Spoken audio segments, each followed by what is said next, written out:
Hello, this is Priya and welcome to my channel. Movie की शुरुआत 1956 के ओरियो के एक छोटे से टाउन में होती है, जहां हमें जोनाथन नाम का एक लड़का दिखाई देता है जो कि एक टीनेजर है। वो अपने स्कूल में पढ़ने वाली एक लड़की मैरिलिन को बहुत ज़्यादा लाइक करता था, लेकिन वो शर्मीला और डरपोक किस्म का लड़का है और उसमें इतनी हिम्मत बिल्कुल भी नहीं है कि वो अपने दिल की बात उसे कह सके।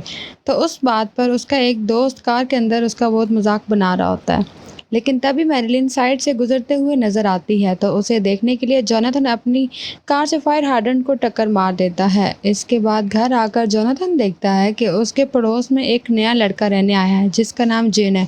वो अपनी हरकतों से काफ़ी लापरवाह लग रहा होता है। जिन बाइक से टाउन के चक्कर मार रहा होता है, लेकिन अचानक से उसकी बाइक केनी नाम के एक लड़के की बाइक से टकरा जाती है और जिन नीचे गिर जाता है। केनी के साथ उसकी गर्लफ्रेंड बनी भी थी, जिसे देखते ही जोनाथन को उससे प्यार हो जाता है। दूसरी ओर केनी को बस अपने कार की ही फिक्र हो रही थी और वो फिर बनी को अपने साथ लेकर वहां से चला जाता है। ये सारी चीजें जोनाथन देख रहा होता है और कुछ ही देर बाद जोनाथन जेन से मिलने के लिए जाता है और दोनों में काफी दोस्ती हो जाती है। जेन जोनाथन से बिल्कुल ही अलग था। वो बताता है कि पिछले स्कूल में वो लड़कियों के साथ कुछ बदतमीजी करते हुए उसे स्कूल से निकाल दिया गया था।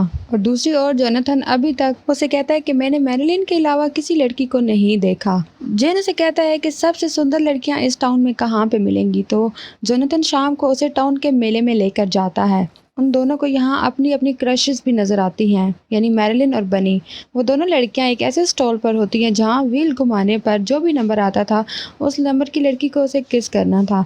जोनाथन जब व्हील घुमाता है तो तब रोजन नाम की लड़की का नंबर आता है, लेकिन वो उस लड़की से इतना ज़्यादा अट्रैक्टिव नहीं था। इसके बाद जेम के व्हील घुमाने पर उसके मैरिलिन का नंबर मिलता है और वो उसे भी किस करता है, और यह देखकर जोनाथन को बहुत ज़्यादा गुस्सा भी आता है और जलन भी होती है। जेन जोनाथन के पैसों से एक और बार व्हील घुमाता है और इस बार बनी का नंबर आता है और जेन उसे भी किस करता है।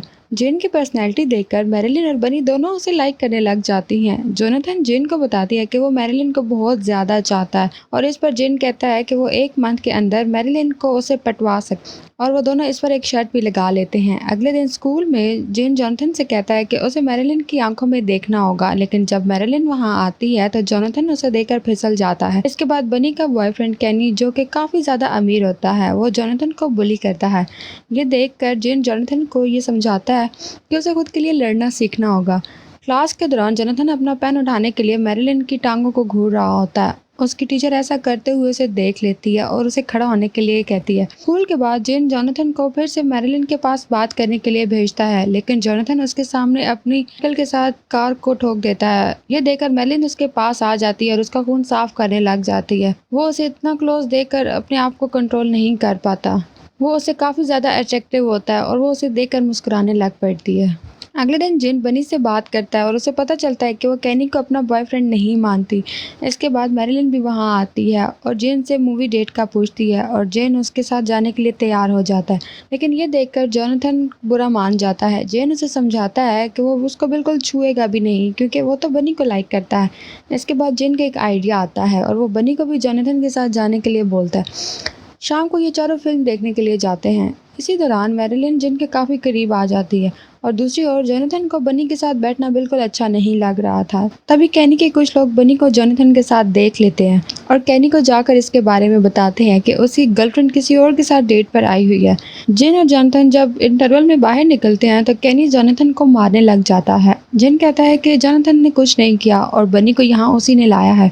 यह सुनकर केनी जोनाथन को लड़ने के लिए बुलाता है। उसे लग रहा था कि जिन डर जाएगा, लेकिन जिन उस जगह पर पहुंच जाता है। इसके बाद केनी जिन के साथ एक गेम खेलने के लिए बोलता है कि दोनों अपनी कार एक दूसरे की तरफ तेजी से ड्राइव करेंगे। जो पहले रास्ते से हटेगा वो हार जाएगा, लेकिन दोनों ही हटने में काफी देर कर देते हैं और दोनों की कार साइड से टकरा जाती हैं और उसकी हालत खराब हो जाती है। ये देखकर केनी काफी गुस्से में आ जाता है और वहाँ पर काफी लड़ाई होने लगती है। तभी वहाँ पर एक पुलिस कार भी आ जाती है, जिसे देखकर सभी लोग वहाँ से भाग जाते हैं, लेकिन जेन की कार स्टार्ट नहीं हो रही होती तो वो लोग पकड़े जाते हैं। उन सभी को पुलिस वार्निंग देकर अपने अपने घर में छोड़ देती है। जेन के फादर को जब ये पता चलता है कि जेन ने उसकी कार का एक्सीडेंट कर दिया तो तब वो सबके सामने उसको थप्पड़ मार देता है और घर से बाहर निकलने पर पाबंदी भी लगा दी जाती है। अगली शाम को जोनाथन जेन से मिलने उसके कमरे में जाता है और दोनों काफी ड्रिंक करते हैं और जेन के बाइक में घूमने के लिए निकल जाते हैं। जेन जोनाथन को ये बताता है उसकी मदर की मौत के बाद से उसके फादर उसे अक्सर पीटा करते हैं।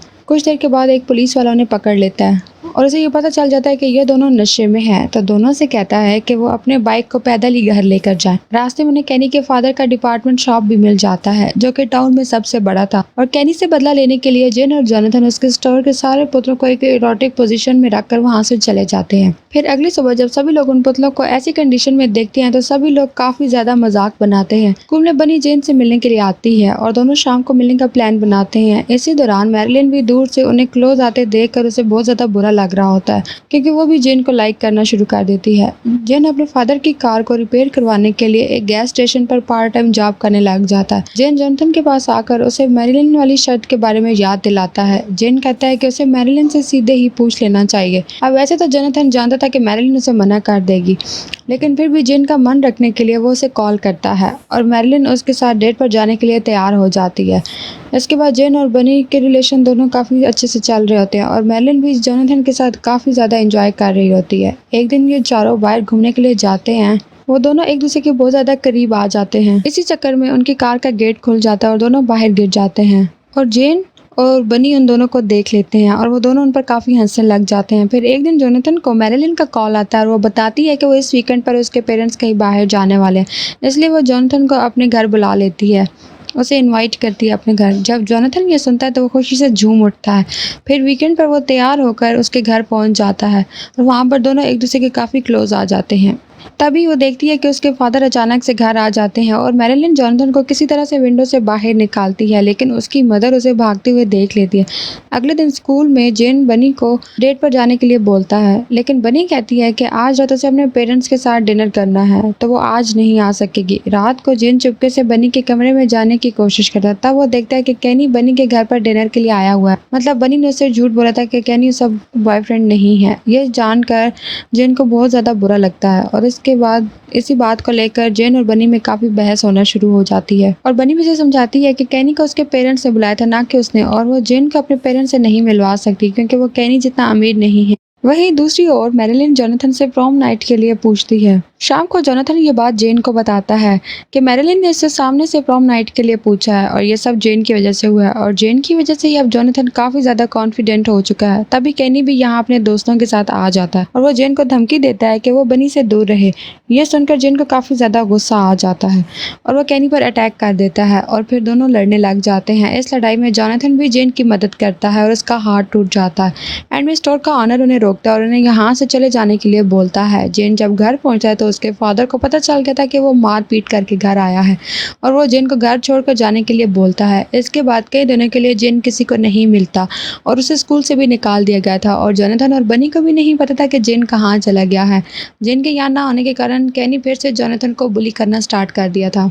और फिर एक दिन कैंटीन में मैरिलिन जोनाथन के पास आकर उसे बोलती है कि उसका एक पुराना दोस्त कुछ दिनों के लिए टाउन में आया है और उसने मैरिलिन को प्रॉम नाइट के लिए पूछा है, इसलिए वो जोनाथन के साथ प्रॉम नाइट के लिए नहीं जा सकती। ये सुनकर जोनाथन को बहुत ज़्यादा बुरा लगता है कि मैरिलिन उसे बस एक ऑप्शन की तरह देखती है, लेकिन अब जोनाथन इतना ज़्यादा मैच्योर हो चुका था कि उसे इन छोटी सी चीज़ों से कोई फ़र्क नहीं पड़ता था। वो मैरिलिन से कहता है कि वो बाहर में जाए और वो उससे ब्रेकअप कर लेता है। फिर प्रॉम वाले दिन जेन वापस आ जाता है और जोनाथन उसे देखकर बहुत ज़्यादा खुश हो जाता है।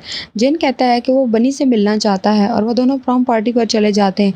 जेन देखता है कि बनी केनी के साथ डांस कर रही है। केनी इन दोनों को देख इनके पास आता है और फिर से जेन की बेइज्जती करने लग जाता है, लेकिन इस बार जेन उसे इग्नोर करता है और जोनाथन के साथ यहाँ से चला जाता है। जेन को देख बनी भी उसके पीछे जाती है, लेकिन इससे पहले कि वो जेन से मिल पाती वो दोनों वहाँ से निकल जाते हैं। वो दोनों एक गार्डन में जाकर बातें करने लग जाते हैं। जोनाथन जेन को बताता है कि बनी उसे बहुत ज़्यादा चाहती है, तो जेन भी कहता है कि वो भी उसे काफ़ी ज़्यादा पसंद करता है, लेकिन अब वो वापस अपने घर या स्कूल में नहीं आ सकता। जोनाथन यहाँ ये भी एडमिट करता है कि उसे कभी मैरिलिन से प्यार था ही नहीं, वो तो बस उसकी ओर अट्रैक्टिव था। बातें करते करते जेन गार्डन में ही सो जाता है और जोनाथन उसकी बाइक लेकर जाता है और बनी को अपने साथ ले आता है। अगली सुबह काफ़ी देर बात करने के बाद जेन और बनी ये डिसाइड करते हैं कि वो दोनों साथ कहीं दूर चले जाएंगे। जेन जोनाथन को गुड बाय बोलता है और प्रॉमिस करता है कि वो उससे मिलने जल्द ही आएगा। जोनाथन घर जाकर बनी के पेरेंट्स को बताता है कि बनी जेन के साथ भाग चुकी है और वो इसकी चिंता ना करे। अगले दिन जोनाथन जब केनी के स्टोर में जाता है तब केनी फिर से उसकी और जेन की बेइज्जती करता है और अब जोनाथन केनी को सबक सिखाने के लिए अपनी कार से बार बार केनी की कार को टक्कर मारता है और अब जोनाथन को इस रूप को देखकर केनी भी उसे डरने लग जाता है। इसके बाद जोनाथन एक दूसरी लड़की जिसका नाम रोज़ल है उसके लिए मूवी डेट से पूछता है और ये वही लड़की थी जिससे जोनाथन पहले अट्रैक्टिव नहीं समझता था, लेकिन वो जोनाथन को शुरू से ही लाइक करती थी। इसके बाद रोज़ेल भी जोनाथन के साथ डेट पर चलने के लिए राज़ी हो जाती है और कुछ इसी तरह से मूवी यहीं पर एंड हो जाती है। Thanks for watching.